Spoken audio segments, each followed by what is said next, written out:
I can almost assure you that John Conyers is going to make what I would think is the right decision for his own legacy. Which is what? And that is to step down and try to enjoy the rest of his life. So you think the right decision would be for him to go? Yes, I think that would probably be the best for him, his family, and frankly, his constituents. All right. Remember that Democratic Congressman Emanuel Cleaver, and a preacher by training, and John Conyers are very, very good friends. So when Cleaver is calling, as he was in our live coverage over the weekend, on his friend to step down and resign, that's a big deal here. It comes on the heels of Nancy Pelosi urging the same, and other Democratic leaders saying the better part of valor would be for Conyers, the longest-serving U.S. congressman, to simply go now and not wait for November of next year. To Politico congressional reporter Elana Schor, campusreform.org media director Cabot Phillips. Elana, what did you make of that?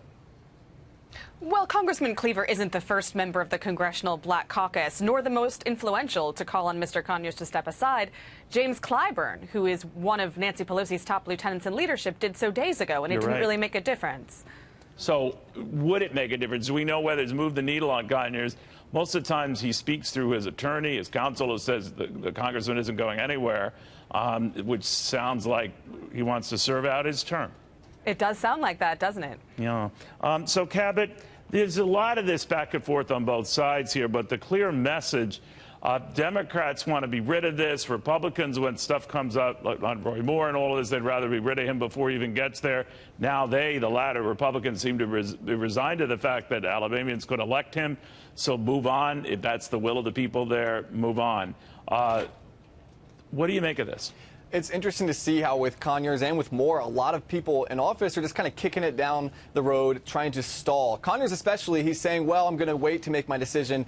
He and his team are hoping that someone else gets accused of sexual harassment and assault so that they can kind of hope the tide blows over and they can stay in office as long as possible. I don't think that's going to end up happening. But when it comes to Moore down in Alabama, I think it's important to remember from both sides, a lot of Republicans there are thinking in the short term of we have to win this election at all costs, no matter what. And they're ignoring the long term, the damage this would do to the Republican brand to portray themselves as the party of morality, of family Christian values, and then to elect into office a guy like Roy Moore. I think long term, the damage would be done. There would already be but again, a lot of elections in the future. So I know where you're coming from, Cabot, but it's these allegations that he had this, a sexual relationship with an underage woman and women. So, innocent until proven guilty, I guess. But Elana, the one thing that comes up in all these allegations, in corporate America, when they come up, they're gone. Matt Lauer, gone within a nanosecond of the revelation, Bill O'Reilly, and on and on. Very different standards, though, in Washington. And I'm wondering whether there's a happy middle ground here. I don't know. What do you think? I mean, it's a great question. Honestly, I agree with Cabot completely that this is going to do some long-term damage to the Republican Party's brand. But, looking at the Democrats, them having so much trouble figuring out how to respectfully usher perhaps Senator Franken as well as Congressman Conyers out the door does some potential long-term damage to their brand as the party that really speaks to women's concerns, particularly women alleging these kinds of horrible offenses.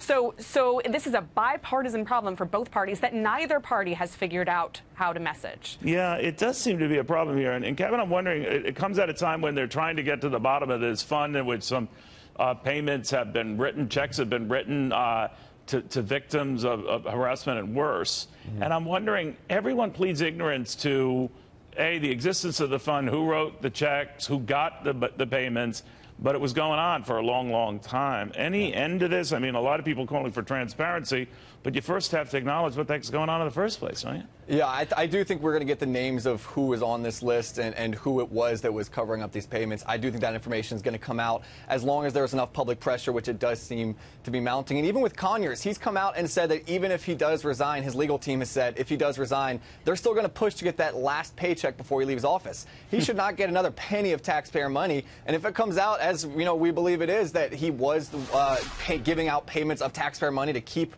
these sexual harassment things quiet, then he should have to pay the American taxpayer back for that kind of thing. He shouldn't get another penny of our money. All right, we'll watch closely. Guys, I want to thank you both.